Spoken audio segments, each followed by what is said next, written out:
शाहीनगर में समाजवादी पार्टी का इंतखाबी जलसा मुनक़िद हुआ। जलसे में मुंबई से I party leader Rukhsana Siddiqui ने शिरकत की। समाजवादी पार्टी की लीडर रुखसाना सिद्दीकी ने नांदेड़ का दौरा किया। बीएसपी और समाजवादी पार्टी के मुश्तरका उम्मीदवार के हक में इन्होंने इस्लामपुरा, गुलजार बाग, इमरान कॉलोनी और मिल्लत नगर व दीगर इलाकों में घर घर पहुंचकर आवाम को राग़िब किया।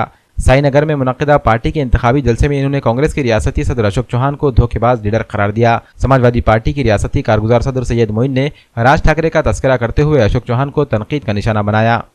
लेकिन आपने ये कहा कि भाई समाजवादी से अगर उम्मीदवार आ गए तो मुसलमान आएगा। क्यों?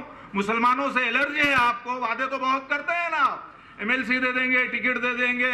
मेरी ख्वाहिश है कि मुसलमान यहाँ एक आमदार हो, हज हाउस, मेरी ख्वाहिश है कि हज हाउस बनाओ, उर्दू घर बना के छोड़ दिया। ऐसे कितने मसाइल है। एक पहले नंबर का झूठा नरेंद्र मोदी, दूसरे नंबर का हमारे महाराष्ट्र में जो दूसरे नंबर का जो झूठा है वो बेचारा हमारा जो नेता कहलाता है, जो कभी वादे वहीद नहीं, कभी वादे पूरे नहीं। एक ऐसा मसला है देगलूर नाके का फ्लाईओवर ब्रिज, आज से 25 साल से वहां पर आए दिन एक्सीडेंट होते हैं। क्या आप 25 साल से हमारे वोट नहीं ले रहे हैं? थिक पॉपुलेशन मुसलमानों की है वहां, उन्हीं के वोटों से आप चुन के आते हैं।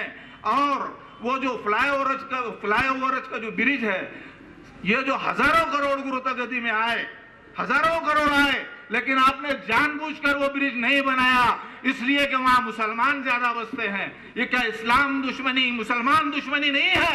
ये जिस रोड पे आपने बैठे हैं, यहाँ नगर उत्थान में 100 करोड़ का फंड अंदाजन था, लेकिन वो फंड डाइवर्ट करके नए शहर में ले जाया गया। लेकिन ये 100 फीट का रोड बनाने के बजाय, क्योंकि ये मुस्लिम बस्ती है, इसको नजरअंदाज कर दिया गया।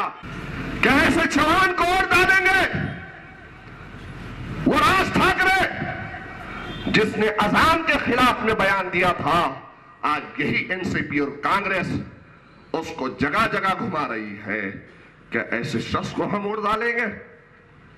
क्या ऐसे शख्स को हम वोट डालेंगे जिसने हिंगोली के अंदर एक ऐसे कैंडिडेट को उम्मीदवारी दी, टिकट दिया, जो बीजेपी शिवसेना से निकल कर आया और पूछे हिंगोली के मुसलमानों से, रात दिन जुल्म करता है मुसलमानों पर।